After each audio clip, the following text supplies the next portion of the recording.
एक अविश्वासी को अविश्वास की भीड़ से निकालकर उसको स्वर्ग में घुसा देना, यही हमारा काम है। और ये एक तरह का काम नहीं है। यहाँ तो इसमें 9 बातें छिपी हुई है, लेकिन उसमें परमेश्वर की पहचान जरूरी है। परमेश्वर हमको क्यों बुलाया, उसकी आस क्या है, वो जरूरी है। लेकिन ये 9 बातें जो है, उस 9 बातों में जो काम है, उस काम के लिए जो अपने आप को समर्पित कर देता है, परमेश्वर उसे दर्शन देते हैं। हालेलुया। सबसे पहला वचन हमने कौन सा देखा था? सबसे पहला बाइबल की स्टडी में जो शुरुआत हुई, नीति वचन 29:18, जहाँ दर्शन की बातें नहीं, वहाँ लोग निरंकुश हो जाते हैं। कितने घंटे हुए अभी? अभी तो वो है क्या, अभी वहां तक ही पहुंचे, अभी उस वचन में तो उसको छेड़ा ही नहीं अभी। हालेलुया। समझ में आ रही है बात? हम उसी के ऊपर स्टडी कर रहे हैं। जहां दर्शन की बात नहीं, वहां पर लोग निरंकुश हो जाते हैं। उस वचन को तो अभी हमने छेड़ा ही नहीं, अभी तो हम उसको टच करने के लिए जा रहे हैं। इतना जो हमने देखा, वहां तक अगर कोई पहुंच जाता है तो अब परमेश्वर उसको दर्शन देंगे कि तुझे क्या काम करना है। हालेलुया। तो ये 9 बातें, मतलब अविश्वासी को विश्वास में लाकर उसको स्वर्ग में पहुंचा देना। उस बीच में जितने भी काम आते, ये तो सिर्फ 9 बातें हैं, ये 9 काम नहीं है। ये 9 बातों में क्या है? परमेश्वर की पहचान होगी, उसको ज्ञान का आत्मा चाहिए, उसको प्रकाश का आत्मा चाहिए। तो क्या हमने बोल दिया ज्ञान का आत्मा मिल गया? क्या हमने किसी के लिए बोला इसको प्रकाश का आत्मा दे दो, क्या प्रकाश का आत्मा उसको मिल गया? ये ऐसे नहीं होता है। उसको कई लगातार उसको संगति में रखना पड़ता है, बार बार उसके पास जाना पड़ता है। एक अविश्वासी विश्वास में तो बहुत जल्द आ जाता है। क्यों? क्योंकि उसको कैंसर हो गया था, क्यों उसको HIV हो गया था, क्यों उसको भूत प्रेत चिमड़ गया था, और हमने उसके लिए प्रार्थना की, उसको परमेश्वर का अनुभव हुआ, आ गया विश्वास में। कोई बीमारी थी, दूर नहीं हो रही थी, कुछ मुश्किलें थी, उसको जॉब नहीं मिल रही थी, किसी को बच्चे नहीं हो रहे थे, किसी की शादी नहीं हो रही थी, तो हमने प्रार्थना की, तुरंत काम हो गया, अब वो विश्वास में आ गए। तो कोई बहुत बड़ी बात नहीं है। लेकिन क्या इतने से वो स्वर्ग में चला जाएगा? फिर उसको लगातार संगति में लेकर आओ, उसको धीरे धीरे आगे बढ़ाओ, फिर उसको बोलो अभी पश्चाताप करो, फिर उसको बोलो बपतिस्मा लो। और खास करके हमारे मसीह लोगों को देखना, झूठ बोलने से नहीं डरते, व्यभिचार करने से नहीं डरते, चोरी करने से नहीं डरते। नहीं यार, हमारा बपतिस्मा छोटे थे तो चीटे डालकर हो गया, डर लगता है कहीं पाप ना हो जाए।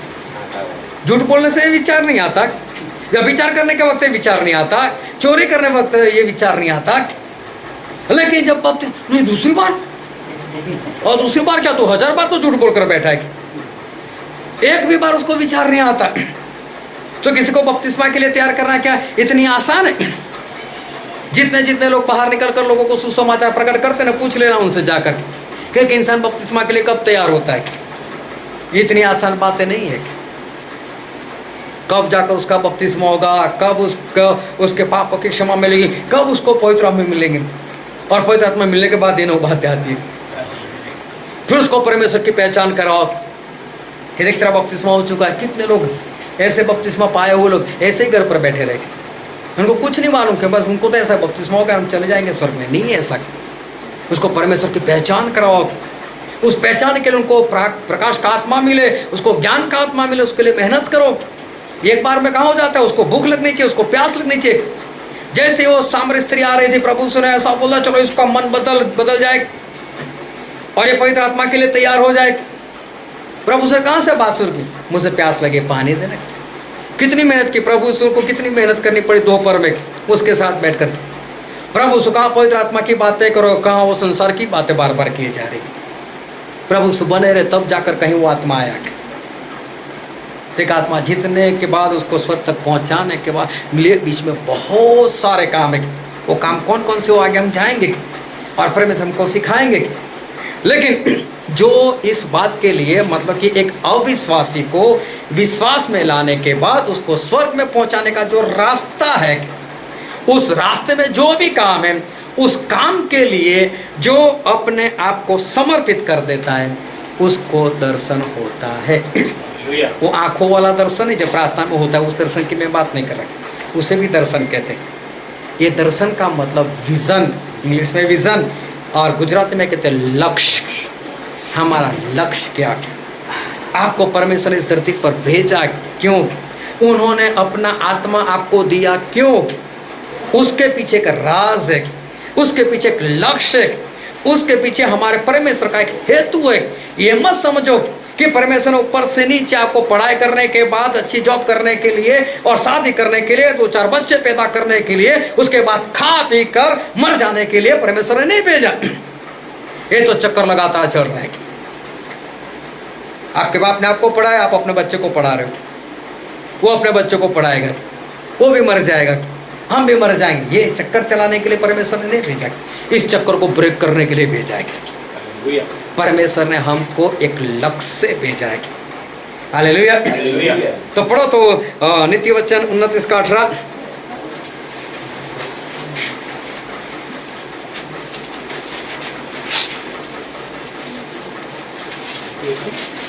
नीति वचन 29 उसका 18 वचन। जहाँ दर्शन की बात नहीं होती वहाँ लोग निरंकुश हो जाते हैं और जो व्यवस्था को मानते हैं वह धन्य होता है। यहाँ पर परमेश्वर का वचन है कि ऐसा कहता है जहाँ पर दर्शन नहीं। Hallelujah hallelujah. अब दर्शन फिर से बता देता, आंखों वाला दर्शन है, लक्ष्य नहीं। जब आपके जीवन में हेतु नहीं, आपके जीवन में कोई लक्ष्य नहीं, तो वहाँ पर इंसान कैसा हो जाता है?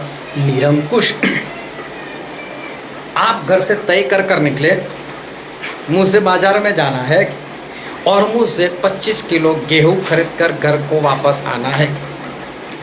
आप निकले घर से, अब बीच में सोने की दुकान आई, बीच में कपड़े की दुकान आई, बीच में जूतों की दुकान आई, बीच में खाने पीने की रेडी आई, बीच में होटल आए, सब कुछ आया।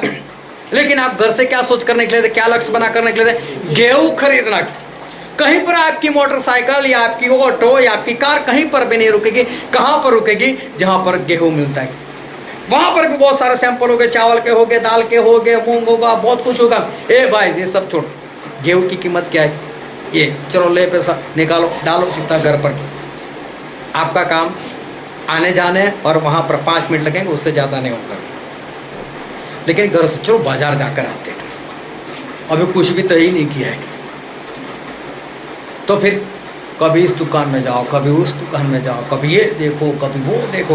हो सकता है घंटे के बाद भी आप कुछ खरीद ना पाओ, हो सकता है सारे पैसे आप व्यर्थ कर कर कुछ भी खरीद कर लेकर और घर पर आने के बाद पता चले ये तो मैं फोकट में खरीद लिया। बिना लक्ष्य इंसान निरंकुश, मतलब उसको अंकुश नहीं था मुझे क्या करना चाहिए क्या नहीं करना चाहिए। लेकिन लक्ष्य हो तो वो लक्ष्य अंकुश बना रहता है, मुझे इतना ही करना है। Hallelujah hallelujah. मुझे इतना ही काम करना है, यही करना है मुझे।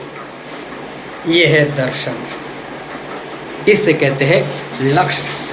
प्रभु का लक्ष्य था मुझे मरना है, तो कितनी उम्र में मर गए? 33.5। जीने का लक्ष्य होता तो अभी तक जिंदा होते, है ना? और अगर लक्ष्य इधर उधर चले गए होते तो भी 60-70 साल लगा देते। लेकिन लक्ष्य था ना, यही काम करना है, मुझे मरना ही है। इसलिए जिसको वैसे बस ऐसे ही बोलते गए, हे फरीसी अंधे लोग, अंधा अगर अंधे को लेकर जाएगा तो कहा जाएगा दोनों खड्डे में गिरेंगे। हे फरीसी तुम पर हाय हाय, क्यों? मारो यार, मरने के लिए आया हो। यही तो काम था, लक्ष्य ध्यान में था, इसलिए वही काम करते रहे, मरहम नहीं लगाते रहे। लेकिन साथ में लोगों को बचाने के लिए आए थे, तो बचाने का काम भी किया ना। यूना का लक्ष्य क्या था? निनवे को जाना। वो तो तारसीस को भाग रहा था। जब दर्शन नहीं होता ना इंसान तो कहीं पर भी भागेगा। लेकिन परमेश्वर ने कान पकड़ा, एक लक्ष्य दिया, इधर चलना, इधर जाना। आखिर में निनवे को गया। मुझे इतना मालूम है कि यूना वो तारसीस जाने के बाद शराब नहीं पीने वाले थे, वहाँ जाकर व्यभिचार नहीं करने वाले थे, वहाँ पर जाकर झूठ नहीं बोलने वाले थे, वहाँ पर जाकर भी ऐसा बोलते हमारे परमेश्वर महान है, उनको मानो, ये करो वो करो। लेकिन उनको गुस्सा क्या था? निनवे आराम के लोग, जहाँ का नबूकदनेस्सर था, इजराइल का दुश्मन, इनको बचाओ, मैं नहीं बचाता, जाओ परमेश्वर, ये तो हमारे साथ ऐसा करते वैसा। अरे परमेश्वर चाहते हैं, मैं बोलता हूँ मुझे बचाना है, मैं तुझे वही लक्ष्य देता हूँ, उसी को बचा, नहीं मैं नहीं जाऊंगा उसके पास, ये तो हमारा दुश्मन है। लक्ष्य को नहीं मानना चाहते थे, लेकिन अगर वो कहीं पर भी जाकर कितना भी सुसमाचार प्रकट करते ना, एक को भी नहीं बचाते, नहीं बचा पाते, क्योंकि वहां पर भेजा ही नहीं था। तो लेकिन निनवे गए तो कितने लोगों को बचाया मालूम है? नहीं, गिनती में 1,20,000, एक भी मरा नहीं।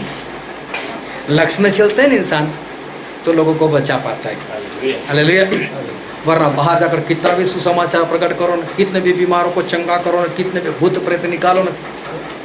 इसलिए मैंने कई बार बोला है कि आपकी गवाही कैसे होनी चाहिए, गवाही ऐसे दो जिससे कोई आत्मा बचा जाएगी, ऐसी हमारी गवाही होनी चाहिए।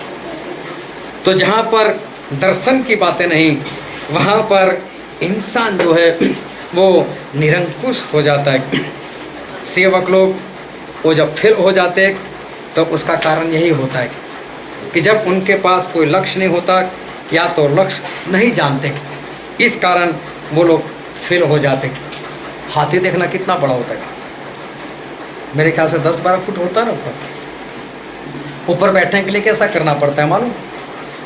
हाँ, वो अपनी सूंड देता है, तब इंसान उसके ऊपर खड़ा होकर ऊपर चला जाता है। लेकिन आप जंगल में चले जाओ, क्या हाथी इतनी आसानी से आपको बैठने देगा? चलो, जो हाथी लेकर आपके वहां आता है उसको तू उतर जाओ, मैं बैठता हूँ, वो बैठने देगा? नहीं बैठने देगा। उसका मतलब उसने क्या किया है? हाथी को अंकुश में लिया हुआ है। उसके पास छोटा सा हथियार होता है, उस हथियार से उसने उसको वश में किया हुआ है। वो एक दिन में नहीं होता, कुछ ट्रेनिंग होती है। अभी हाथी को मालूम मुझे क्या करना है, मुझे क्या नहीं। एक छोटा सा हथियार एक हाथी को भी अंकुश में लेकर आता है। उसी तरह से एक परमेश्वर के दास, हम सभी लोग परमेश्वर के दास हैं, उनको अंकुश में रखने के लिए, क्योंकि परमेश्वर के दास भी इधर उधर भागते रहते हैं, कभी इधर भूत निकालने, कभी इधर प्रार्थना करने के लिए, कभी उधर, ऐसे नहीं जाना चाहिए। उसके ऊपर भी एक अंकुश होता है, कब जाना है, कहाँ पर जाना है, क्यों जाना है, उसका कुछ वक्त होता है। परमेश्वर उसको देते तो उसे किस तरह से काम करना है, और जब ये दर्शन होता है तब वो अंकुश में वो रहता है। और पहले कुरिन्थी में लिखा है, पहला कुरिन्थी इसका 12वां अध्याय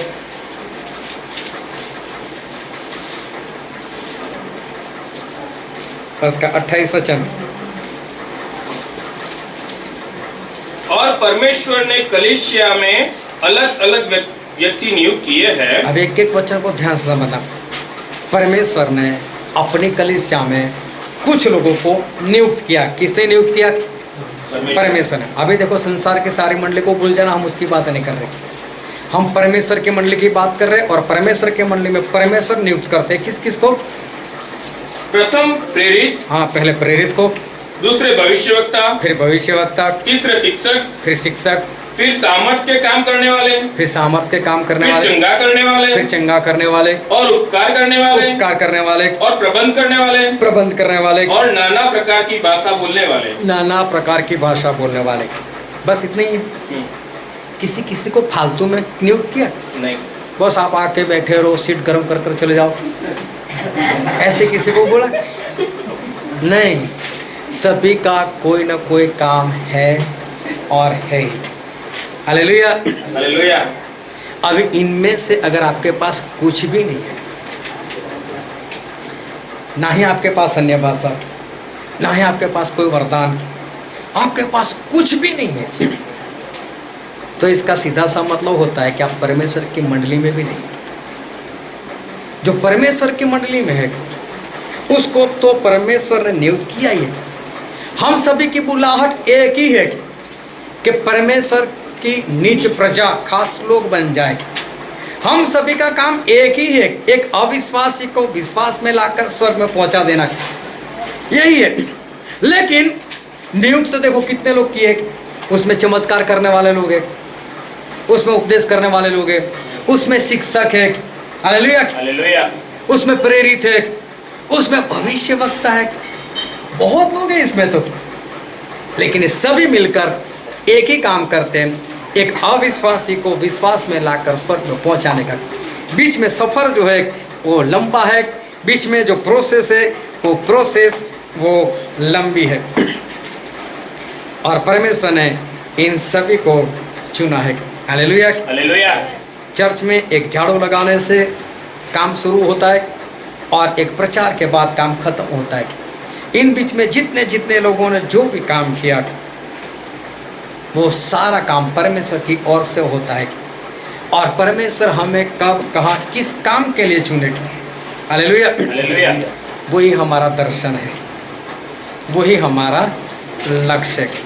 हालेलुया, हालेलुया, जो वचन से हमने शुरू किया था, बस अभी उसको वापस आकर हमने सिर्फ छुआ है, अभी उसमें आगे बढ़ेंगे। Hallelujah, hallelujah. जब इज़राइल के लोग वो मिस्र देश में गुलाम बने हुए थे और परमेश्वर ने उनको वहाँ से निकालने की योजना बनाई और उन्होंने मूसा को दर्शन दिया।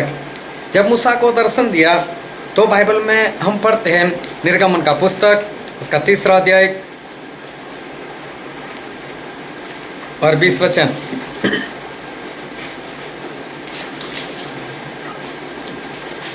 इसलिए मैं हाथ बढ़ाकर उन सब आश्चर्य कर्मों से जो मिस्र के बीच करूंगा उस देश को मारूंगा और उसके पश्चात वह तुमको जाने देगा। हाँ, परमेश्वर ऐसा बोलते हैं कि मैं अपना हाथ बढ़ाऊंगा, चमत्कार करूंगा, और तब फिरौन वो तुम्हें या इज़राइल लोगों को जाने देगा। परमेश्वर कहते हैं मैं अपना हाथ बढ़ाऊंगा और तब वो तुम्हें जाने देगा। अभी परमेश्वर ने हम इंसान को बनाया तो कैसे बनाया? उनके स्वरूप के अनुसार। मन जैसे परमेश्वर दिखते हैं वैसे ही हम हैं। अगर हमारे 2 हाथ है तो परमेश्वर के कितने हाथ होने चाहिए? 2 हाथ। हमारे हाथ की कितनी उंगलियां हैं? 5। Hallelujah, hallelujah. तो अगर हमारी 5 उंगलियां है तो परमेश्वर की कितनी होनी चाहिए? 5। परमेश्वर की कितनी उंगली होनी चाहिए? 5।